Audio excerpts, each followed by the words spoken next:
ভাইয়াদের উদ্দেশ্যে আমার এই ভিডিওটি। আপনি আপনার স্ত্রীকে অবশ্যই এই কথাগুলো জানাবেন। না জানালে আপনার সংসারের উন্নতি আপনি কখনো চোখে দেখবেন না। এটা আপনার স্ত্রীর এবং আপনাদের সংসারের উদ্দেশ্যে আপনি আপনার স্ত্রীকে কথাগুলো জানিয়ে রাখবেন। নাম্বার 1, আপনার স্ত্রীকে আপনি জানাবেন তিনি যেন অজু করে তারপরেই খাবার বানানো শুরু করে। 2, বিসমিল্লাহ বলে যেন সে সব সময় প্রতিদিন চুলা জ্বালায়। 3, যখনই কোনো খাবার দাবার রান্না করবে বা খাবার তৈরি করবে তখন যেন তার মাথায় কাপড় থাকে। এক কথায় মাথায় কাপড় দিয়ে যেন সে খাবার রেডি করে। 4, আপনার স্ত্রী যখন রান্না করবে তখন আজে বাজে কোনো কথা না বলে মনের আনন্দে রান্না করবে এবং সে যেন মুখ দিয়ে দরুদ শরীফ পাঠ করতে থাকে। এতে তার রান্না এবং সবকিছুই সঠিক হবে।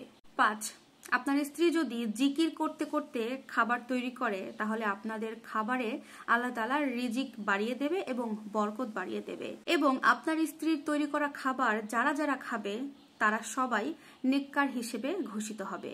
আর এই কথাগুলোকে কেউ সামান্য কথা হিসেবে ধরবেন না। এই কথাগুলোর ভেতরে যে গভীরতা, এই কথাগুলোর যে মূল্য, এটা যারা বুঝতে পারে তারা অবশ্যই তাদের ফ্যামিলি মেম্বার, তাদের কাছের মানুষ, তাদের প্রিয়জনের কাছে পৌঁছে দেবে। কারণ এই সামান্য কাজগুলো যে স্ত্রীরা করে থাকে তাদের সংসারে কখনো অভাব অনটন ঢুকতে পারে না। আমরা সংসার জীবনে এসে অভাব অনটনের এখান থেকে আমরা রেহাই পাই না। আমরা শুধু চিন্তা করি আমাদের সংসারে আয় হচ্ছে না, বরকত হচ্ছে না, আমাদের সংসারে উন্নতি হচ্ছে না, কেন হচ্ছে না? এত এত ইনকাম করা হচ্ছে, এত টাকা হাতে আসছে, তারপরেও আমাদের মন মতো হচ্ছে না কেন? এই কারণেই আপনি অবশ্যই আপনার খাবার রান্না করার সময় আপনার মাথায় কাপড় রাখছেন না।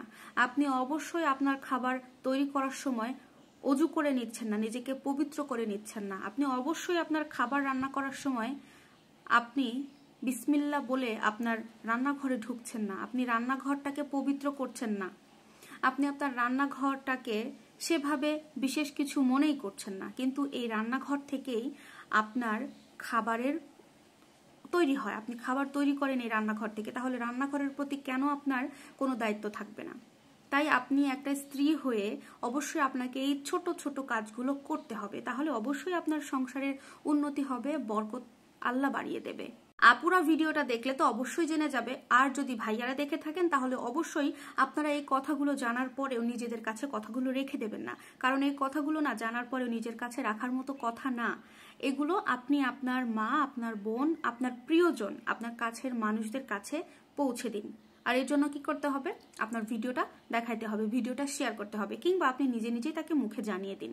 কথাগুলো তাদের কাছে পৌঁছানোটাই আমার মূল উদ্দেশ্য। আশা করব ভিডিওটা ভালো লাগবে। ভালো লাগলে লাইক, কমেন্ট, শেয়ার করবেন। আল্লাহ হাফেজ।